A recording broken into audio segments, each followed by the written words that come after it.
and what the staging environment's for, and yeah, it's and we are live. Welcome everybody to the Gunner Technology Livestream, a weekly tech talk for non-techies and techies alike. I'm your host, Jerry Merkins. With me is CEO of Gunner Technology, Cody Swan. What's up, Cody? Not much. Like I was saying off air, I'm just enjoying a session IPA from, I don't remember the name of the brewery, but it's called Rough Draft from California. Actually, I should, if I'm going to mention that, I should actually give a shout out to the actual brewery. It's from, the name of the brewery is Rough Draft. So, this is the Grapefruit Weekday IPA. I love grapefruit beer. It's good. It's good. Yeah. I will say that I did fail my goal for this week's episode, which was pronouncing everybody correctly on the first try. In my little intro, everybody is such a hard word to say when you're sort of rolling through it. Everybody. I should just say everybody. Welcome, everybody. Yeah. So we can dive right in. We're running a little bit late here, so we can hop right into it. Let's see. The first thing we've got is our Country Shore giveaway. Country Shore is a lifestyle brand for anyone who loves the outdoors. You can visit them at countryshoreoutfitters.com. And the winner this week of the Country Shore giveaway is, and I'm not going to say the full name like I did last week, is Jay Cooksey from Clemson, South Carolina. So you've got a Country Shore hat heading your way along with copies of our ebooks. And for anyone who didn't win this week, you can sign up for the Country Shore giveaway on our Facebook page. And while you're there, answer our question of the week, which I did look up the question of the week right before this episode. So I do actually remember the question of the week last week was Facebook is releasing or talking about releasing their own voice assistant. So the question is, would you trust Facebook's voice assistant? And it's an overwhelming 100%, which we rarely see. 100% of folks said absolutely not. What would Facebook's voice assistant like? Would it be like an Australian? Would it be like an Irishman? What would be the default voice for the Facebook voice assistant? Mark Zuckerberg's voice. So like robot. So a robot. Yeah, so a robot. Yeah. That makes sense. It's easy to accomplish. That makes sense. All right. Yeah, just like whispering creepily to you. I would imagine. Yeah, I'm not entirely surprised by the results, and I guess it's a weird time for Facebook now. I don't know how they ever would fully gain back any sort of trust from its user base. Well, they were smart though, and you said this before, is like they bought so much stuff. Like they were smart enough to be like, yeah, people probably aren't going to use Facebook forever, so let's buy WhatsApp and let's buy Instagram. Let's buy everything that people might be moving to, So they're pretty smart. And Twitter's not much better, by the way. Jack Dorsey is not exactly bringing in ringing endorsements. And if you don't know who Jack Dorsey is, he's the less celebrity equivalent of Mark Zuckerberg on the Twitter side. Who we talked to at ESPN back in 2007 when they had this harebrained idea called Twitter and wanted to integrate it with ESPN. Did we talk to Jack? He was on the call. We didn't actually talk to him. He was on that massive call with all the different departments. Okay. Was he wearing his hobo gear? Was he homeless? I'm gonna assume he was. Okay. Because he makes a big point of acting homeless now. I don't remember if he was actually homeless back then. Probably. I think he's probably, that's been his sort of the aura that he's put off. Yeah. He's his entire career. He's Silicon Valley homeless. He's like the Daniel Day-Lewis of Silicon Valley execs. He lives the part. Man. Yeah, that's right. He's a method actor. The question of the week this week coming up, and there was a news article about it was Apple's News Plus service, and I guess a lot of people they had some free trial, and now a lot of people are getting hosed and locked into paying $10 a month for Apple's News Plus or whatever. So the question of the week this week, just out of curiosity, is have you read a physical newspaper in the past month? Because I'm a big fan of physical newspapers. I like the old-timey feel of just reading a newspaper. But I wonder if anyone else out there actually reads physical newspapers anymore. You know what? I don't. You can't even get the Washington Post delivered on the West Coast anymore. My point is it's tough sledding. I'm not going to read the rag of a local newspaper that we have here because it's just so awful. It's so awful. Yeah. So I'm certainly not going to pay for a physical newspaper in that aspect. I may pay for a New York Times, but I don't think I can get delivery of a New York Times here. What else is tough is I think the Times Weekend edition, which is what most people would probably read. I think it's like $10 now or something ridiculous like that. Oh my For like gosh. a single newspaper. Oh my gosh. Yeah. Yeah, it's like when you have a client you don't want and you raise the rates so high on that client you don't want, because they don't want to actually print a physical newspaper anymore. Right. Yeah. So yeah, that's exactly what they're trying to do. Tough. So hop on our Facebook page, answer the question of the week, and I guess we can dive right into this week's episode. We sort of touched on it a little bit last week when we were talking about workflow and sort of the Git workflow and the general, development setup for, either a single developer or teams of developers. But this week we're going to talk about deploying to staging. So maybe just a quick review of what the staging server actually is. Yeah, and actually, it's interesting because we've we've kind of gone off the rails in our companion episodes, and in a good way, where in our companion episodes we're walking through the specifics of what we're talking about in our tech talks. And the funny thing is, as we're diving into the specifics, we're uncovering better ways to do things. So we're going to have a comprehensive companion episode at some point for anyone with any programming chops who wants to try our in-house setup, because we're going to open source the whole thing. But it's interesting because the staging environment up until like a couple of days ago didn't serve a purpose that I'm going to kind of add in this conversation. Typically, the staging environment is where the code that was worked on from the previous iteration.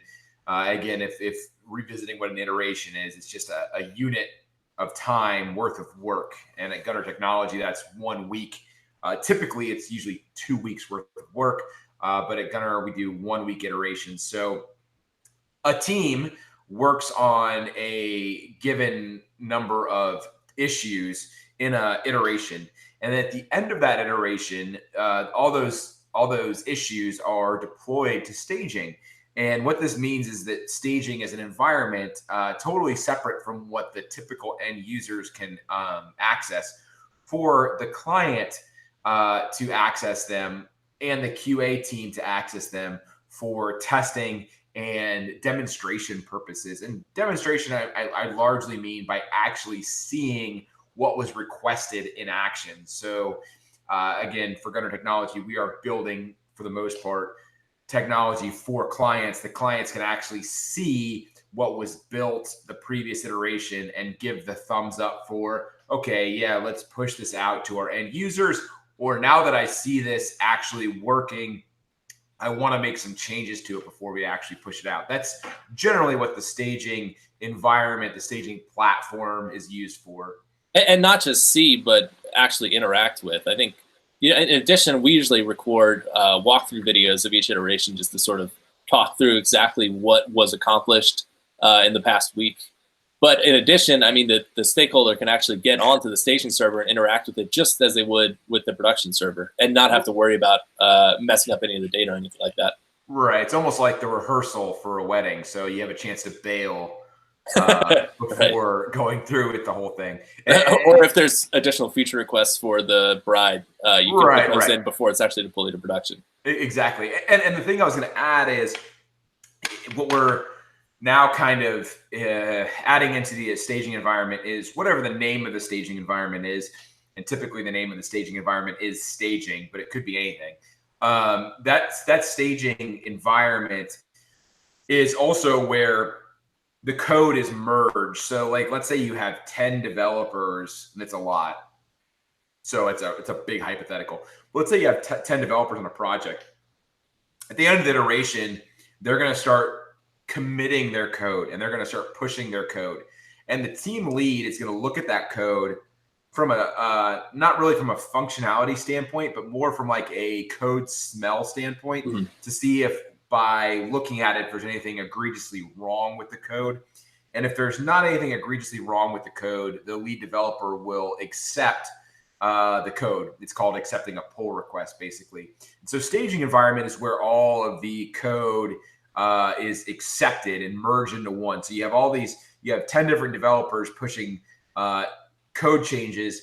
Staging is where it all gets munged and merged into one code base as well. So that's the other kind of purpose for a staging environment, is to be what I think I've kind of coined this term as the base stage for different environments. Because what we're figuring out is, in this serverless world, which we've talked about before, it's not really a dev staging production type workflow, which is normal. It's like a Cody environment, a dairy environment, a bill environment, then a staging environment, then a production environment. So all those developer environments are separate from one another, but at some point they have to get merged, and that's that staging point when they all get merged.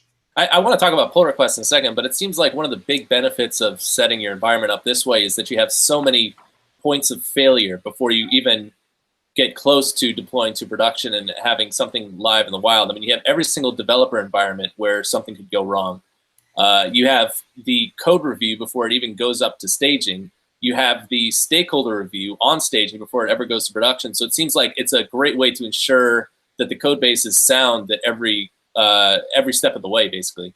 Right, and the great part about this is we've defined in this conversation staging as what I said, the base stage where the code gets merged. But let's say, and again, in our pricing model, like, we provide quality assurance, but in most cases, if the client wants to provide that quality assurance, we charge less because the client is doing part of our job.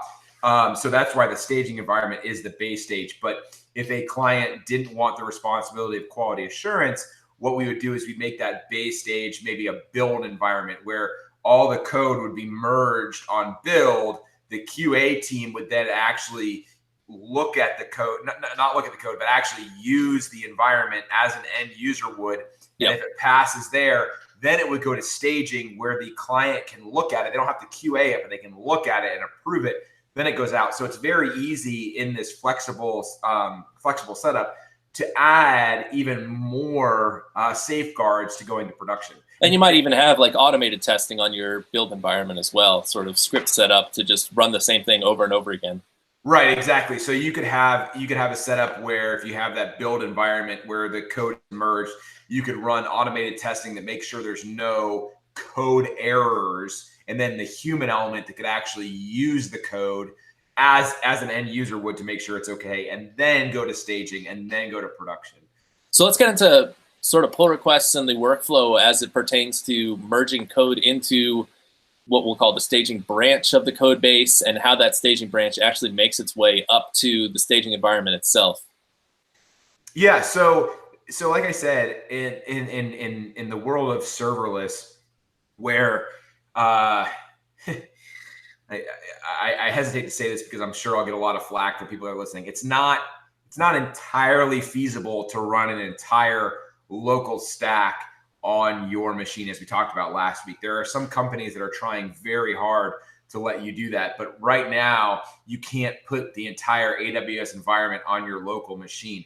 Yeah, just to review there, the reason being that so many of the services that the stack requires, you can't recreate the AWS implementation of that on your local machine in any sort of reasonable fashion. Right, yeah, exactly. Like where AWS provides such complex services that are kind of like, don't worry about it, we'll take care of it. And I would say like resource intensive services as well that you probably couldn't even run on your local device. Right, exactly right. So in that case, each developer generally has their own environment, and so in the case of traditional workflow, they would have a copy of the environment on their local machine. In a serverless workflow, each developer has a copy of the environment on AWS in our case. So basically, they're going to work on their environment, which is isolated from everyone else. Nothing, if Derry and I are working on the same project, at this stage of the game, when I'm working in my environment, Derry's working in his environment, there's actually no possibility of conflicting work. There's no chance that Derry is going to delete a database and it's going to affect my workflow. There's absolutely no chance of that. So you and I are working in parallel on various issues, and they're all hunky-dory. We have our own copies of the code. We have our own copies of the resources. We have our own copies of everything. And so what we do in a serverless environment is we actually script the architecture as well. So the actual architecture is just code. We're telling in code AWS to build things. So when you're done, when I'm done, at the end of that iteration, we both say, hey, team lead, let's call that team lead Bill. Hey, team lead Bill, I'm finished with my issues. And Derry says, hey, team lead Bill, I'm finished with my issues. Bill looks over my code and says, yeah, Cody, you're not doing anything stupid. I'm going to take your code, which is totally separate, and I'm going to merge, which means basically just copy the changes, only the things you've changed, into the staging branch of code. And then Bill's going to look at Derry's code and say, Derry, your code looks good too.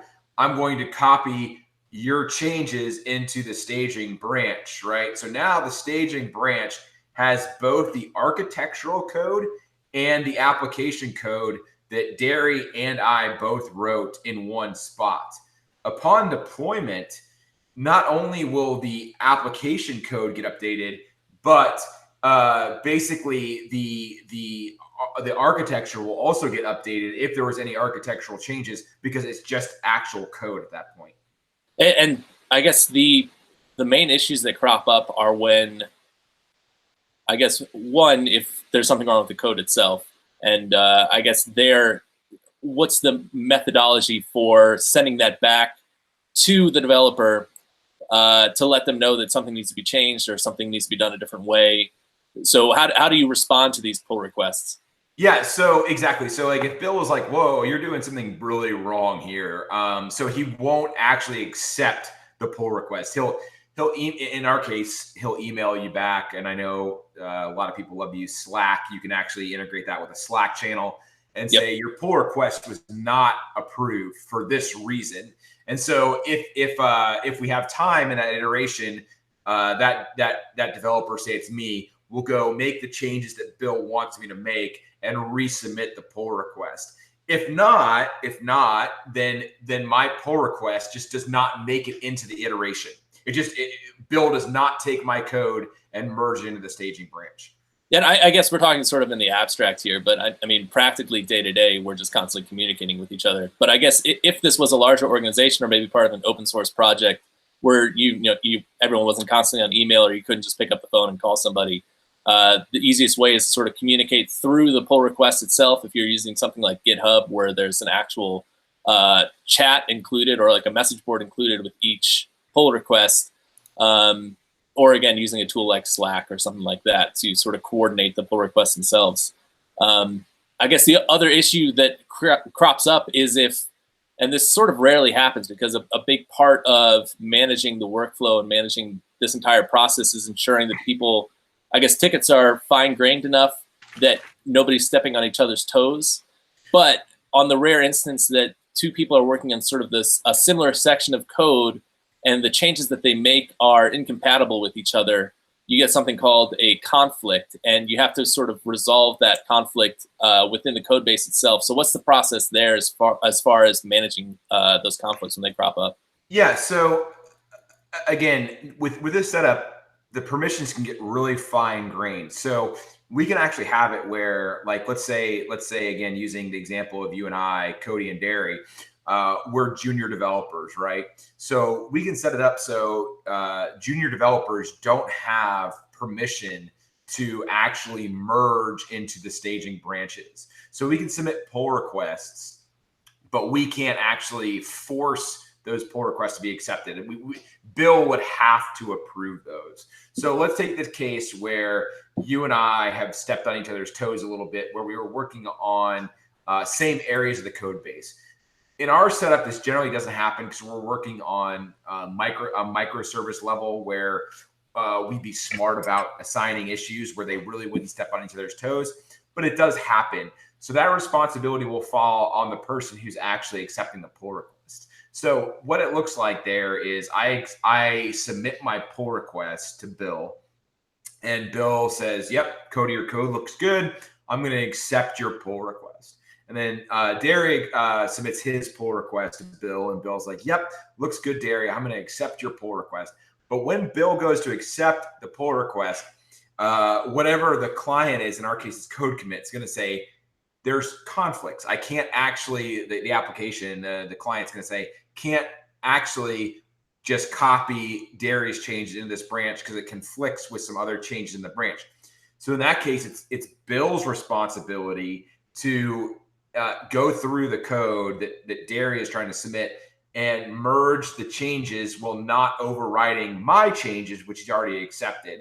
Sometimes Bill can do that all on his own. And sometimes Bill will have to pull us into a group chat and say, hey, here's the conflicts. Here's what I need to understand. Cody, can I replace your change with Darius change here without affecting the functionality? And it's really kind of a group powwow type situation. And just as a convoluted example of what a conflict might be, if Cody adds a line that says multiply this number by 2, and then I add a line completely separately, I add a line that adds 4 to that value, then we need to figure out some way to multiply by 2 and add 4 and sort of merge our changes together, because you couldn't just accept the one or the other. It has to be both. Yeah, exactly. So let's talk about the actual deployment process. We've talked a lot about Git and how Git works into the staging deploy process and ensuring that changes are accurate and approved on multiple levels. But how does the code actually get up to the staging environment to be tested by the stakeholders? Yeah, so here's the cool part is we have a typical workflow. Now, again, our clients are typically web app, mobile app, and then or both. And then the web app and or mobile app is supported by a backend. We have some IoT, we have some other type stuff, but our bread and butter is web app, mobile app type thing. And so the cool thing about what we do is, like I keep saying, is our architecture is just code. So we just have a command, which we talked about, the terminal, where you just basically type in like backend : deploy, and then the stage you want to deploy to. So like backend or deploy backend staging. And so that will actually deploy all of the backend changes that you've scripted. So that means that, like, if you've added a database table, it will add the database table. If you've added a like an SQS queue, it will add that queue. That's the backend aspect of it. So that's how you deploy the backend. Similarly, if you're trying to deploy like the front end changes, it's just like deploy : front end staging. And that will deploy the, or excuse me, we actually call it deploy web staging. So that would deploy the web client, the web app. And then if you have a mobile app, it's just deploy : mobile staging, and that'll deploy the staging app. So what actually happens behind the scenes there is, in the case of, like I said, I've already talked about the back end stuff. It actually will create resources on the back end or within AWS. From a web standpoint, what it actually does is it takes the code, which is in the repository, copies it to a Docker container, which is just basically a temporary server, compiles the code that we've written. In our case, it's always like React. So it'll basically use Babel to transpile the code, not really compile the code. And then it spits it out into an S3 bucket and expires the cache on a CloudFront distribution. Basically, so when someone requests the website the next time, they will get the latest changes that we just deployed. From a mobile standpoint, what actually happens when we do a deploy mobile, it actually sends the latest code to Expo's servers. Expo actually compiles the resources and then makes that available. Next time you open the mobile app on your phone, your mobile app will request the latest changes and update the app on your mobile phone.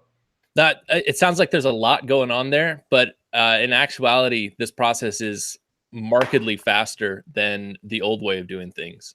Yeah, and it's funny because I was, you and I have talked about this offline, and we've really started our marketing efforts, and I'm kind of getting off on a tangent here. Anyway, our marketing efforts has brought me back onto Twitter, which I have been off of Twitter for so long. And we got into this argument, or I got into this argument, or With this Jack conversation. Dorsey? Yeah, with Jack Dorsey about his garb, which is, Yeah, again, that homelessness. But no, it was talking about vendor lock-in. And so vendor lock-in is this concept where like you're kind of stuck with AWS. And it's more of a philosophical problem than a real problem. Because like you just said, like there is a lot of stuff that Expo, that AWS, that serverless framework just does. So it's like, okay, yeah, we're pretty locked into Expo and serverless and AWS, but can you imagine for a minute how much we would have to code if we didn't use what they were offering? Like we would never get a project launched. I mean, we would have to go a $10,000 project for us. We'd have to charge a client like $80,000 for. Yeah. I mean, so this whole concept of vendor lock-in is such a red herring because what are the actual real world alternatives to it? And there really isn't none. There really is none because no client is going to pay you to figure out your own flexible deployment plan when companies like AWS and Microsoft and Google are offering kind of one button deployments at no cost kind of thing. Yeah, there's really no argument there. And I guess in terms of sort of this serverless method for deployment, what are the issues you have to watch out for? If we're talking about the old school method of deployment where you sort of have a physical server that you have to spin up, not really, on premise physical server. These are sort of shared servers on AWS's space, but there you have to worry about downtime where you sort of roll up a new batch, make sure that the new batch is functional and accurate, and then basically turn off the old batch and turn on the new batch and sort of point to the right one at the exact same time to make sure that there's zero downtime. But what are sort of the pitfalls to look out for with this new serverless deployment setup? So there's not a whole lot. It will actually, if anything goes wrong during deployment, AWS and or serverless will actually roll back for you. Like if everything doesn't work, it'll automatically roll back. So you're not going to deploy anything broken to production. And as we talked about in serverless for a long time, scaling is automatic. Security, the only thing you have to worry about is application security because there's actually nothing to harden from an infrastructure standpoint. You just have to make sure that like your passwords are secure and your application code is secure. Talk about why that is, why there isn't actually any sort of security loopholes like there would be with sort of a legacy stack where you have an actual server that people could somehow gain access to. Right. So exactly what you said. So if we have a server, whether it's in the cloud or on premise, it's a permanent or a semi-permanent thing. And a thing can be compromised. So for example, someone may be able to somehow gain access to our server and either inject malicious code into the server or delete everything that's on the server or somehow do something malicious to the server. But with serverless, there is no thing. There's no permanent or semi-permanent thing. So in reality, there's nothing actually to compromise. And even if there were something to compromise, it would only last for a single request. And then that compromise would be gone right after that because it's ephemeral. So it wouldn't actually last past a single request because there's nothing actually permanent or semi-permanent there that you can compromise. And the things that are permanent or semi-permanent, like DynamoDB, like RDS, the database server, those are all managed by AWS. So in that case, the responsibility on preventing attacks is on AWS, which that's how they make their money, is preventing attacks. So the responsibility for you from a security standpoint shrinks dramatically, in so much so that you have to make sure that like your code doesn't allow for like SQL injections or cross-site scripting. It's all at the application level more so than at the actual environment or architectural level. Now I'm just trying to find if there's actually a noun form of compromise when it's used in terms of like Compromisation? a situation. Yeah, I don't actually think there is. You'd have to say a No. compromised situation. Yes, yeah, I think that's which is exactly really right. interesting. Yep. Yep. But yeah, it takes so much of the responsibility, and at the end of the day, what this means is we can software is cheaper because it really allows software developers to only worry about the software they write and not where it's actually going to be hosted. Not worry about that. That's a huge Go ahead. relief. It's a huge relief. And I was going to say too, in terms of, we talk a lot about process on the live stream. We're sort of like hugely process oriented. And one of the things one of the bonuses there is once you figure out all of these security aspects to the stack that you're working on, and you sort of lock that into the process in terms of either spinning up a new environment or how you deploy or how you set up, your production environment. And we constantly do security audits on the Gunner Technology side. But once you figure that stuff out, you can sort of use it across the board ad infinitum. Yes, and sort of never have to worry about it, which also reduces the cost of software development because there's nothing really changes there. Once you've got it figured out, you've got to figure it out.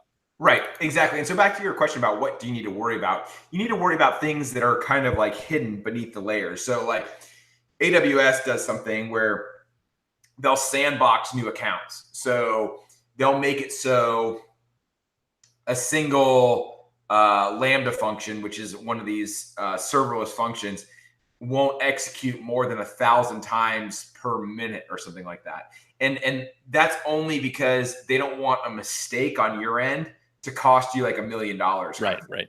And so if you have I'm saying, you kind of don't run into this stuff, but if you have something that you can't script, like you actually have to write to AWS and say, can you please lift this restriction because we're getting crushing traffic. I understand it's going to increase my bill.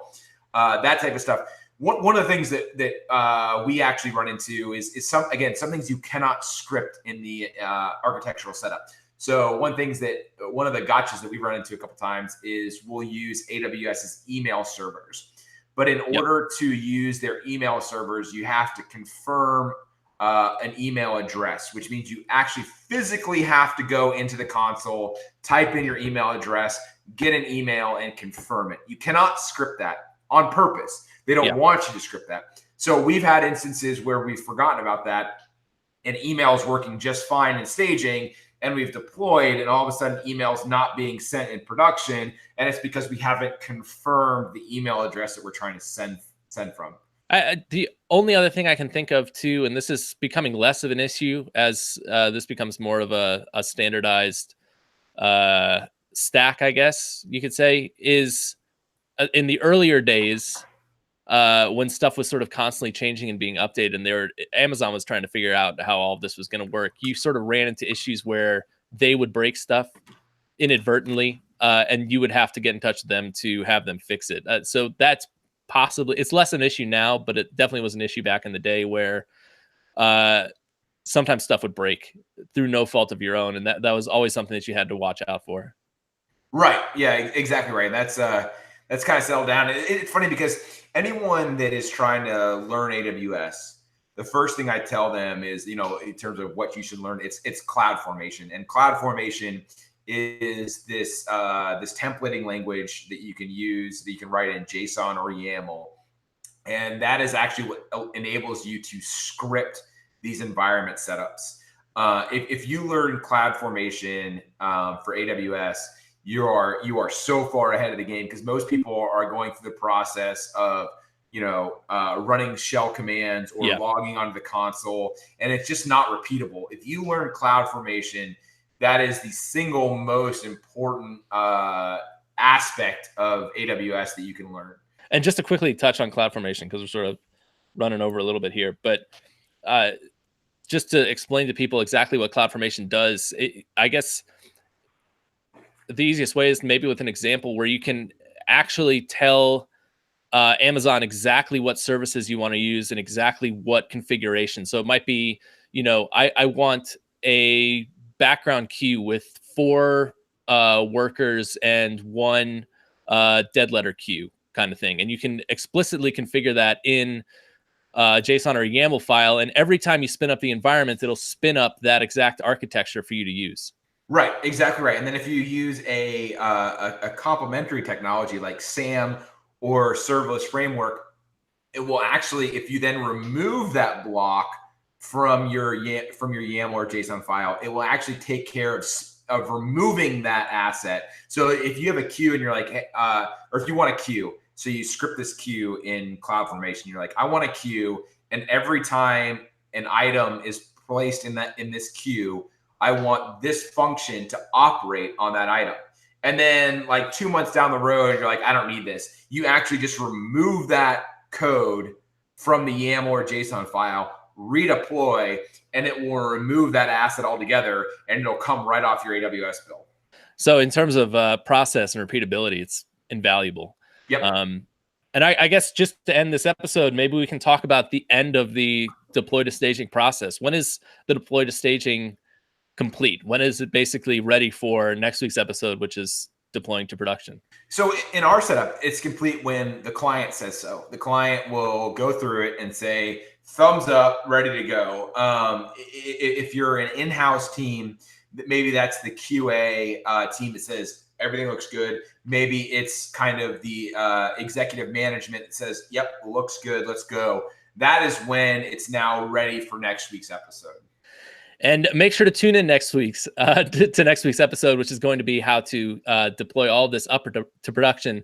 But that's going to do it for this week's episode of the Gunner Technology Livestream. Next week's episode will be Thursday at 1 p.m. Eastern Time. Make sure to tune in for that.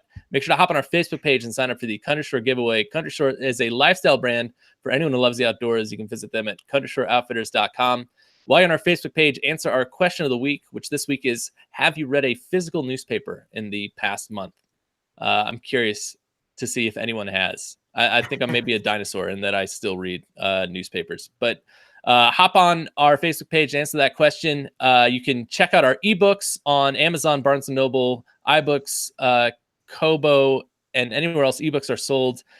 The blog post for this episode will be available at gunnertech.com. The podcast will be available on iTunes. I think that's going to do it for this week's episode. Make sure to tune in next Thursday at 1 p.m. Eastern Time for the next episode of the Gunner Technology Livestream. I'm Derry. That's Cody. We'll see you next week.